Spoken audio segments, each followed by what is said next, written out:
Hello and welcome to View from the Top. This week our guest is Arne Sorensen of Marriott International. We spoke to him recently just prior to his promotion from Chief Operating Officer of the group to Chief Executive. We covered a range of topics from US immigration regulation and emerging market growth through to the Arab Spring. Well, it's been a very interesting year. We opened in Tripoli in February, a new JW Marriott hotel, beautiful hotel. We closed it in March. I think that's the fastest opening to closing we've ever had in 85 years in business, something like that. Obviously, it's been a very turbulent time. What we've seen is really great results in places like Dubai, which are oases of calm in the midst of all this turmoil across the rest of the Middle East. But obviously, Libya most dramatically where we closed. Cairo business has been down by about a half from normal levels. Okay. And what's the situation in Tripoli now with your hotel? We're getting ready to reopen. So we finally got permission to go back in and do business, and so we're working with our owning partner in order to do the work that has to be done to refurbish the hotel. It was damaged during the war, and we're hopeful that we'll be able to open mid-2012. Okay. And traffic is down in Cairo, you say. Obviously political uncertainty continues there. What do you think needs to happen for the business to pick up in that country? Cairo and Egypt broadly is a spectacular destination for all the obvious reasons. People will come back, but they need to see stability, and they need to feel that stability for a period of time before they start to book those trips. Okay, let's switch attention to Europe. Of course, the Eurozone continues to be a source of economic worries that are rippling around the world every day. How is your business being affected by those concerns over sovereign debt? So far, that's largely irrelevant to our business. For bankers to be worried about sovereign debt is a big deal for those central bankers particularly. But it doesn't really impact what's happening with business people when they're traveling or tourists when they're vacationing. And so we've seen most of our markets in Europe be really pretty strong. Provincial UK has been a little bit weaker, and that's because of government travel that has been cut back in the UK.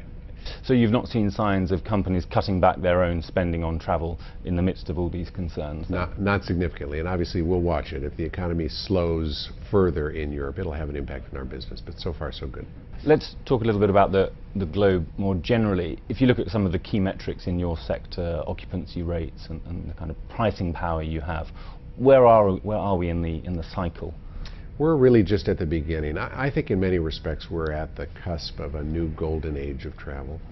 And for those big economies that are growing very, very quickly, it's not only about the growth that we're adding with hotels in India or China or Brazil. In China we're opening a hotel a month, something like that. We have 20 hotels in Shanghai, over 20 hotels in Beijing.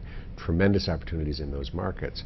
But it's also about the Chinese and the Indians and the Brazilians traveling to other destinations as they get more wealth and more business reasons to go to those places. And certainly since the crisis we've seen well-off tourists from emerging markets supporting a lot of consumer businesses in the US and in Europe. In more recent months we've heard concerns about whether the problems we discussed in the Eurozone are going to affect those consumers, and just recently, today, we've seen Brazil's economic growth went back to zero. So are you seeing any signs of those better off emerging market consumers reining in their spending? On a significant basis, no.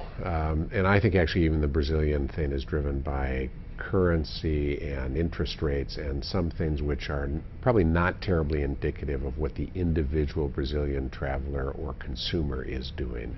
So when you look at most of these markets, we're seeing an explosion of the upper and middle classes, folks who never had the resources before to think about things like, should we go to Miami for a trip if you're in Brazil? And so we're seeing that move quickly, and I suspect that'll be a force for our business and for other businesses for the next number of decades. Okay.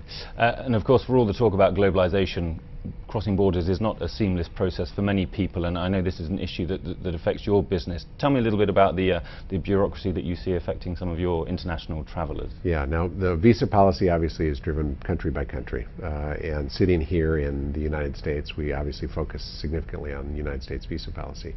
In China, we in the United States require Chinese to go for an in-person interview in one of the U.S. embassies in China. There are only 5. It takes 60 to 90 days once they've had the application and the interview to get the visa. Even maybe more troubling than that, there's a word on the street that you might not get a visa if you go through that whole process. And for that reason, we've seen more people from China go visit the city of Paris alone than the entire United States. But you're saying that the US is missing out on some of this business because of some of the bureaucracy in the visa process? The US is missing out on a massive opportunity. Millions and millions, tens of millions of incremental visitors to the United States are available if we can find a way to welcome them here. Have you entered into any dialogue with the government here about what can be done about this? We have been talking to folks in the federal government for the last couple of years, and I think we're starting to get a broad sense of the opportunity that's here. We've got a number of senators and congresspeople on Capitol Hill who are quite interested in it. I think the administration is starting to pay attention to it, and we're optimistic that we'll see some significant moves. But the opportunity is huge. Let's talk a little bit about yourself. Until the mid-90s, I think you were an M&A lawyer, is that right? I was, yeah. And then you made the switch into Marriott. Tell me a little bit about the transition from the world of lawyering to the world of corporate management. Well, it was an interesting one. I represented Marriott when it split into two companies, when Host Hotels was formed in the early 90s, and got to know Bill Marriott really well in the process of that. When I went to law school initially, I thought it's a great career because I can do more than one different thing, right? And by that point, I had been practicing law for about 15 years. And if I thought about it at all, I worried that I was not going off to do something else. I actually loved the work I was doing. Bill Marriott called, he said, why don't you come out and join the team at Marriott? I said, I will, but not to be a lawyer. So if you want to take a bet on doing something with me that is in a different field, I'm happy to come.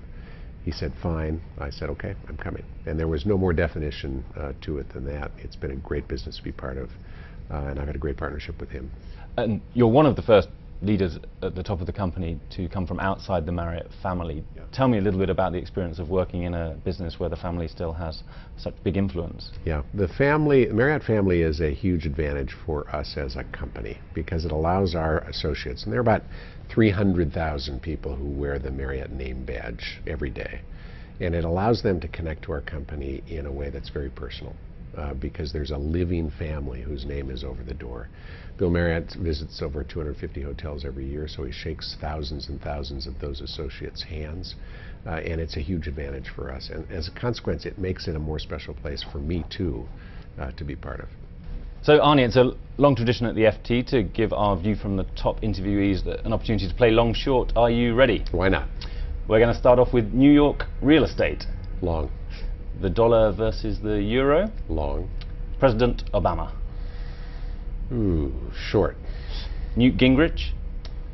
Short. The Brazilian economy. Long.